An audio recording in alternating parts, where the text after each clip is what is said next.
All right, ladies and gentlemen, news breaking. They picked up Mo's, her nickname was Mo, her ex husband for the murders of Dr. Spencer and Miss Monique.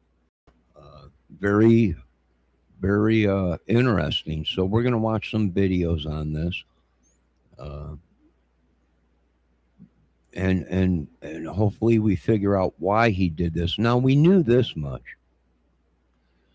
We knew that whoever did these murders was more upset at Dr. Spencer than he was with his wife, the woman.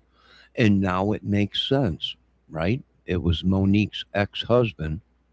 Therefore, he probably was jealous or whatever, but who got the blunt of this was the man that stole his love or whatever. Who knows? All right, let's check this out. Now, folks, be safe because we do have some storm clouds out there, as you can see.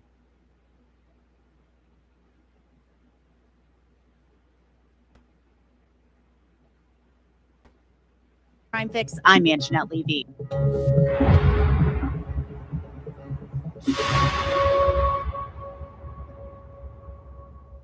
The murders of Spencer Tepe and his beautiful wife, Monique Tepe, shattered their families. The parents of two young children, ages 1 and 4, were shot to death in their home in a downtown Columbus neighborhood in the middle of the night as those little children slept. It happened in the early morning hours of December 30th, police say between 2 a.m. and 5 a.m.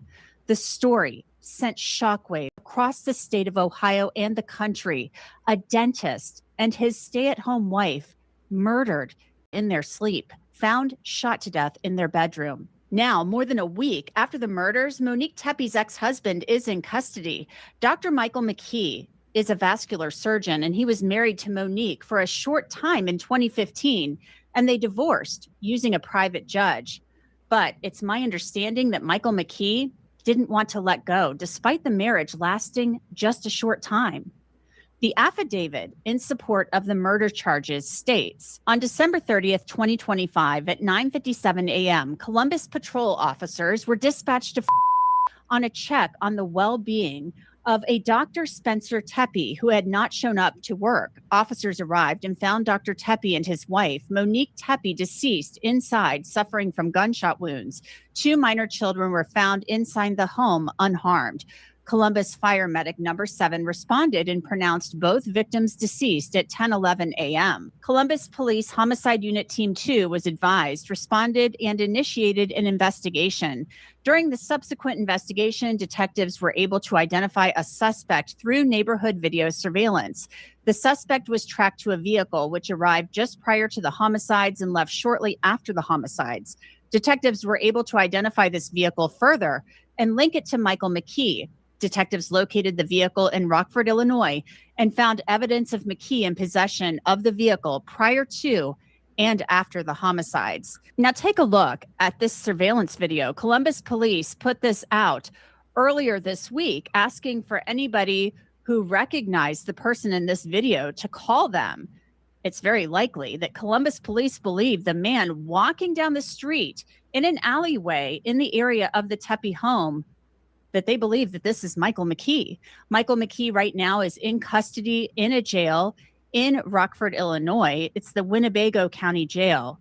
He will have to be extradited here to Ohio to face these murder charges. It's an absolutely heartbreaking case. The young children of Monique and Spencer Tepe, they were crying when friends of the couple were at the home. They arrived to check on this young, beautiful couple, wondering where they were after Spencer Tepe did not show up for work, and they made this gruesome discovery that they had been murdered. The Tepes will be laid to rest on Sunday. And so Law and Crime will continue to follow this case and bring you any new information as the case unfolds. All right, let's get to the latest on this case that we've been following closely out of Ohio, the murders of Spencer Tepe and his wife, Monique Tepe. Now, when it comes to how much information police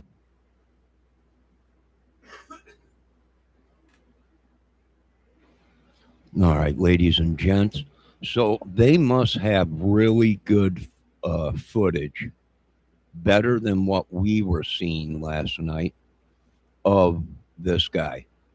Now, from what they're saying, they how they pinpointed this was they had a police camera that was right across the street from the house. They noticed a vehicle pulling up and a guy getting out and walking to that area. So I'm just saying we're going to be seeing other footage pop up here real soon. This is just news breaking. It just released 20 minutes ago or whatever. Everyone's shocked. So we will be able to see better. And I imagine they tracked him right when he showed up there to afterwards. I imagine the police video of the camera right across the street from the house picked up the gunshots. And as we said last night in the video, if we get our hands on that video and we hear gunshots and this guy comes walking out from the alley and no one else does, then that's our guy. And we got it right. That was the guy. And I want to congratulate all these other channels that were on it with us. And it was just that. We knew there was tons of cameras in that area, ringtones and numerous security cameras, that there was no way this guy was going to get away. Great work with the police station out there. They did a great job, and they tracked him all the way to Illinois. So let's listen to more. God, look at how beautiful it is out. All glory goes to God. Oh, look at that. The beautiful sun coming through them clouds is just phenomenal. That is beautiful. All right, let's watch a little bit more of this video.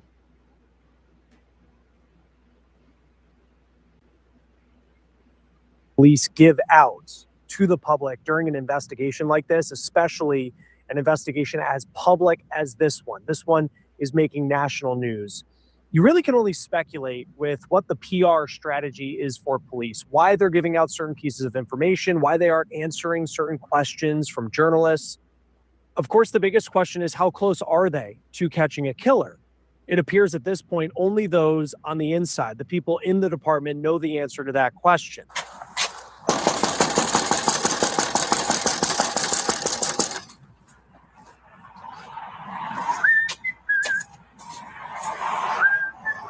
Now, this is the new body cam video that the city of Columbus just sent to us here at Law and Crime, and it shows the officer who was dispatched to make a welfare check at Teppi's home after he didn't show up for work at his dental office. And that officer, he did check out the property. He knocks on the door, didn't see anything left. The only issue is, according to the chief of police, he went to the wrong address. This was at roughly 9:30 in the morning, about 20 to 30 minutes after the first phone call was made by Spencer Teppi's boss, saying that something just didn't feel right because he didn't show up for work. It would be roughly another half hour until a 911 caller then discovers what he says is Spencer Teppi's body in the home of the couple on December 30th. More than a week into trying to find the person who killed Spencer and Monique in their home while their kids were there on December 30th. Well, you know what? I want to congratulate the police for finding them, but also I could probably see why there's probably talks of lawsuits, because the police got it kind of at the beginning, got it mixed up and sent him to the wrong address, and the cop reports back to dispatch, nobody there. So people are thinking, why ain't the police here? But little did they know that the police were already at the property, but a different property, different address. So when the police officer called back to dispatch saying there's nobody here, no one's answering, the call was fulfilled. That's why when the lady kept getting calls from the real address, from Dr. Spencer's house, she was confused, because it was showing that the police were already there, did their job, and left. But the truth is, the police weren't at the right property. Therefore, people continue to call the dispatch, and everything got confused and yada, yada, yada. So let's continue to listen.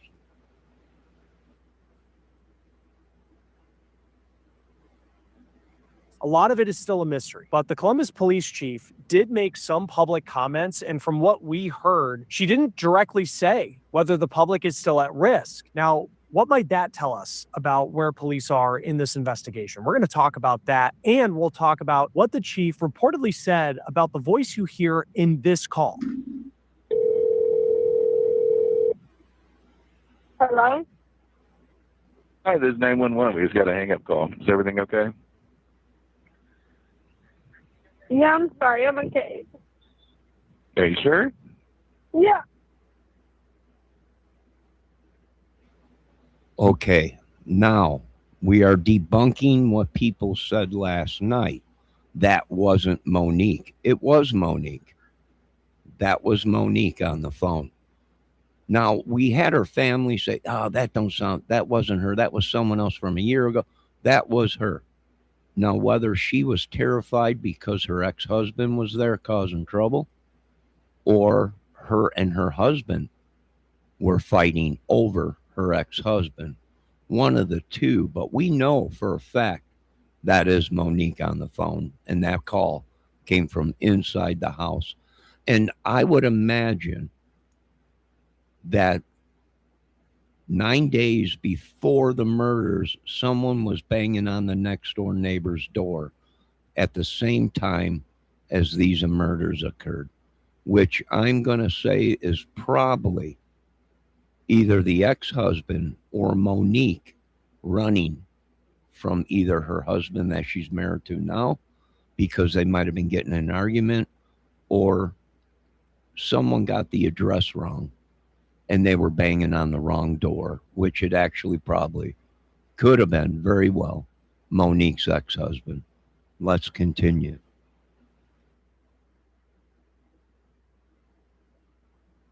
Yeah, I'm okay. Sorry.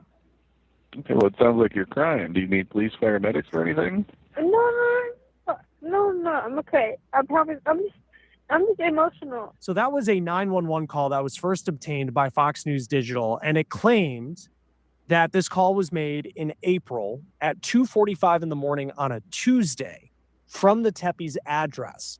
Now, it is a woman who said that she had a disagreement with, quote, her man. Okay. I don't need Okay. nothing. Well, can I ask what had you call 911 in the first place? Like, were you having an argument with Me and my somebody? man got into it, but I'm okay. I promise. Did anything ever get physical? No. You guys were just arguing, nobody hit each other? Yes. Okay. All right, man. Well, I have the information Okay. here. I can go ahead and tell the officers to cancel hitting over to your address there. Yes. If Yes, anything I'm changes, sorry. call us back. Okay. So the chief confirmed to local media outlets what Spencer's brother-in-law told us here at Law and Crime this week, and that is the female voice you hear on that call, that is not Monique Tepe's voice. But the chief is also telling local media outlets a little bit more context as to where that call may have been coming from and whether this call could be important to the investigation. Now, the biggest piece of information that we do have at this point when it comes I would say yes, that call is very important because that call came from inside the house at 2:30 in the morning. And I don't know why was her family saying that's not Monique? It was her. Bottom line, it was her. And we know it's her because we compared the voices of her wedding video to the voice on the phone. And not only me, other people said, that sure does sound like her. And it did. And somebody was lying. Why? I don't know. Was it the ex-husband? Was it true that the brother-in-law of the sister was having financial. We don't know, but the case is still ongoing, and they've made one arrest, and there might be more arrests. We are not sure yet. Let's continue.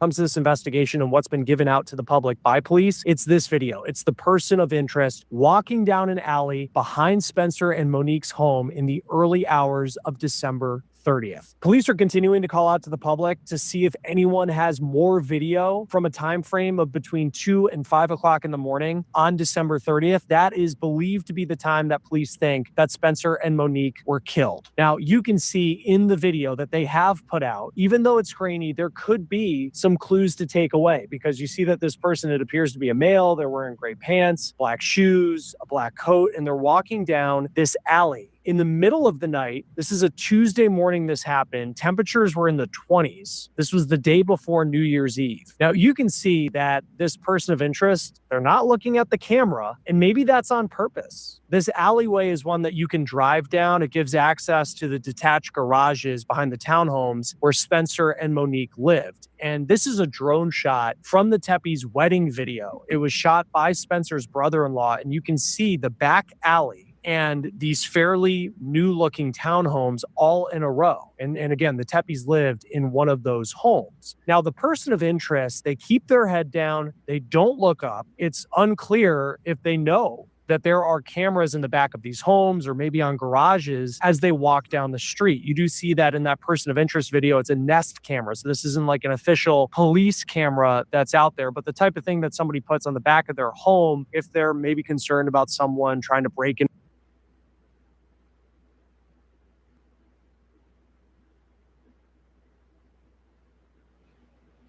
You know, I have to say that this might be, God might be happy. Uh, Monique and Dr. Spencer might be happy because that sun has come right through all these clouds in Jesus' name, amen. So somebody is smiling down that we might be on to something with this case. Now, from the video that we seen on this channel, we said the guy had a gate or something up with his feet or something. And last night, it was confirmed from another channel and a agent or investigator that the guy did have a gate and he was somewhat pigeon-toed. That's why when he stepped, his foot was angled a little bit, pointed inward. So now what we need to do is see a full body shot of this guy, see if he adds up with the height of her ex-husband, and see if he has the same build as what we seen in the video of that guy leaving. And this was great police work. I imagine they looked at the film and seen the vehicle pull up and then this guy leave the vehicle, and then the murders happen and this guy comes walking back. It was great. And these cameras are paying off. These cameras are paying off for the victims of these people. The cameras are paying off.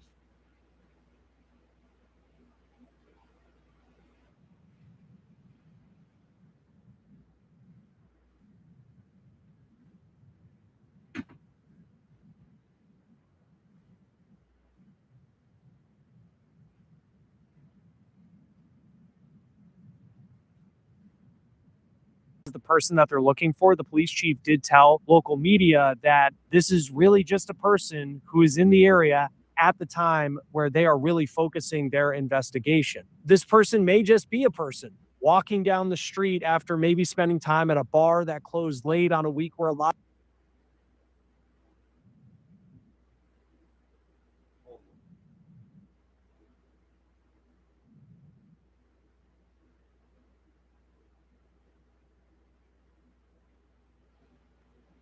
Hello?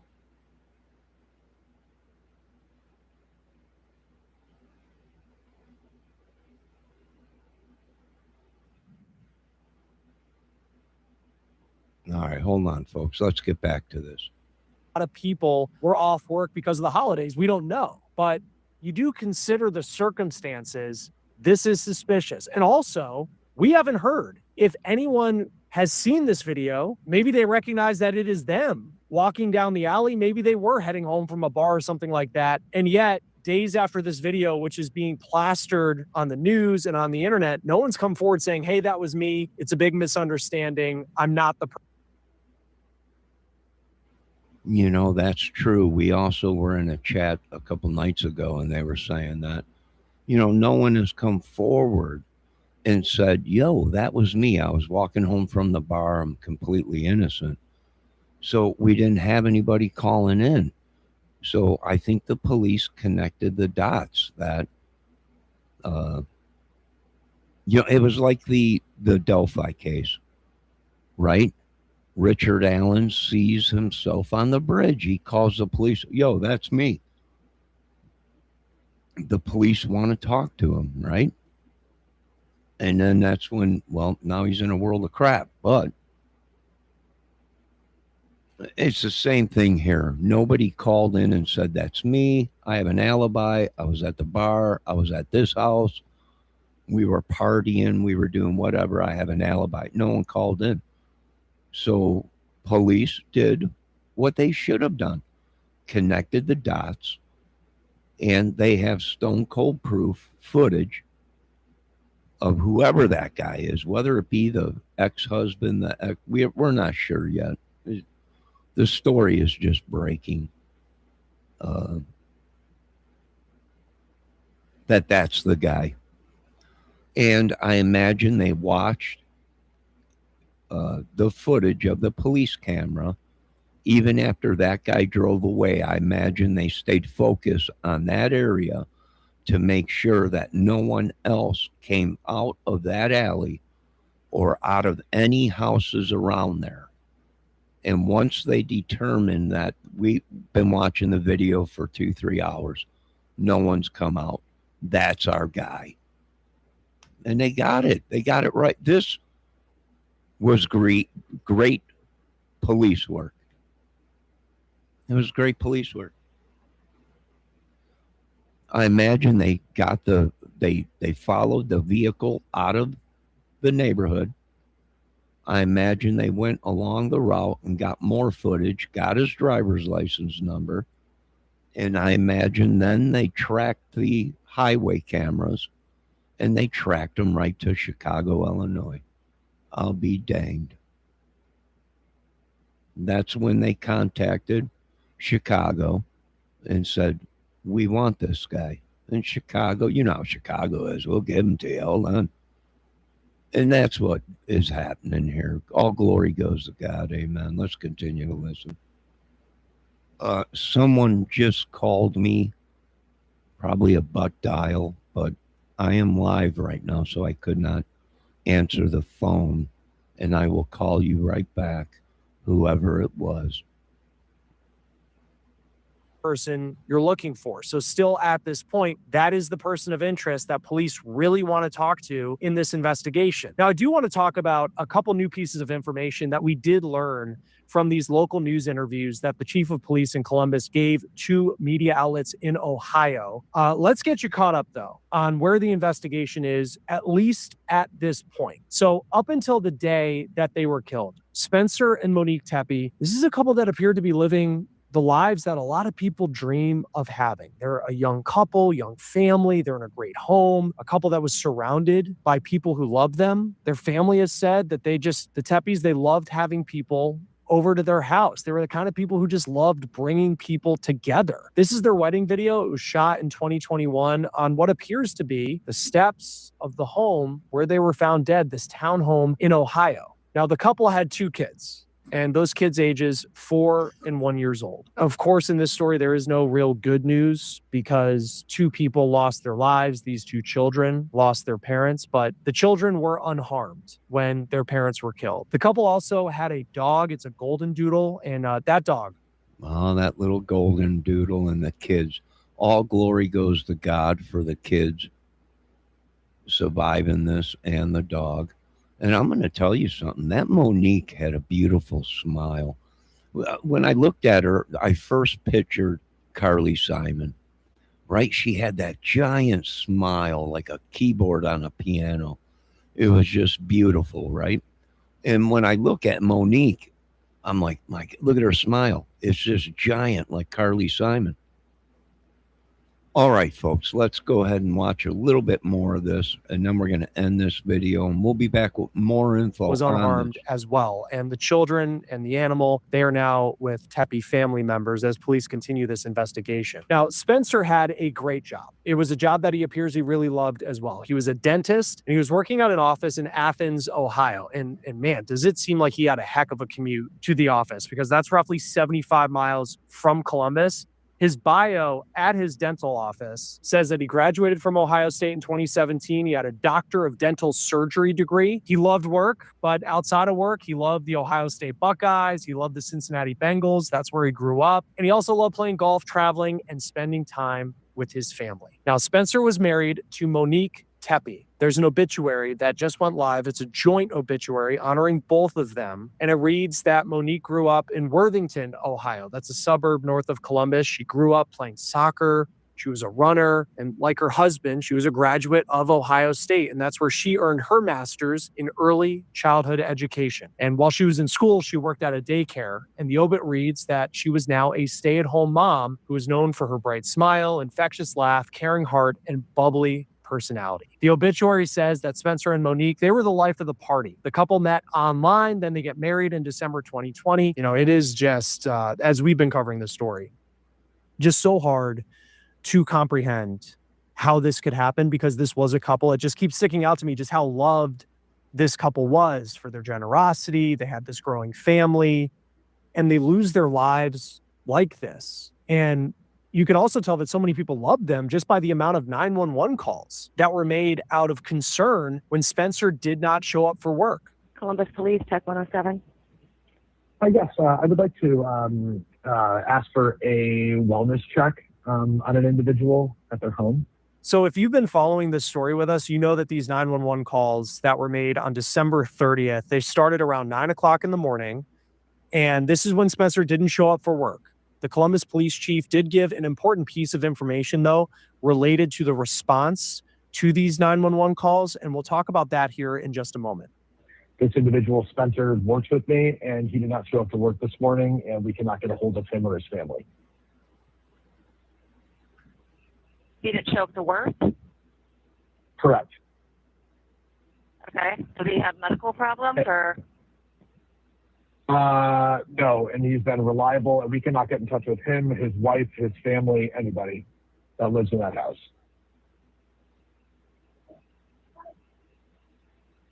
Okay. So There's you're two in kids in the Florida. home. I'm in Florida. I own the business. I was informed by my employees that he was not at work, and he runs the office. So the first call that came in was from Spencer's boss. He told the dispatcher that he was on vacation in Florida, and he started getting calls from Spencer's coworkers because Dr. Tepe didn't show up. Have you guys received anything else, like calls about him or like a car accident or anything like that? No, sometimes people just don't show up to work. I mean, maybe he's sick. I don't know. Now, as much as the dispatcher says, hey, it's common for people not to show up, maybe they overslept, maybe they're sick, Spencer's boss is just so adamant and concerned on this call that Spencer is just not the type of person who is a no-show at work and doesn't tell anyone. I just know that he is the most. All right, ladies and gents, we pretty much heard this last night. I do believe we did a couple videos on the police dispatch calls. And they can get in trouble for that because, for one, they sent the wrong. Well, actually, they didn't send them to the wrong address, because now we've seen the documentation. The dispatchers sent them to the right address. But the officer himself, went to the wrong address. Yeah. So I don't know if he can get in trouble for that, because when he actually found out that he was at the wrong address. He went to the right address, and there was already 3 males inside the house that made entry through the back way of the house. Now, how they got in, I don't know if they kicked the door in or they had the key code or whatever, but they made entry before the police got there, which is interesting.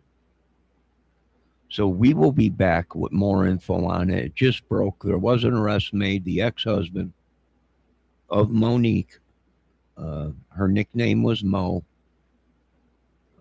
They can rest in peace. The case ain't over. There might be arrest. They might have the wrong guy. We're not sure. We'll be back with more info once we find out. You folks have a great day. God bless. And I will be back shortly.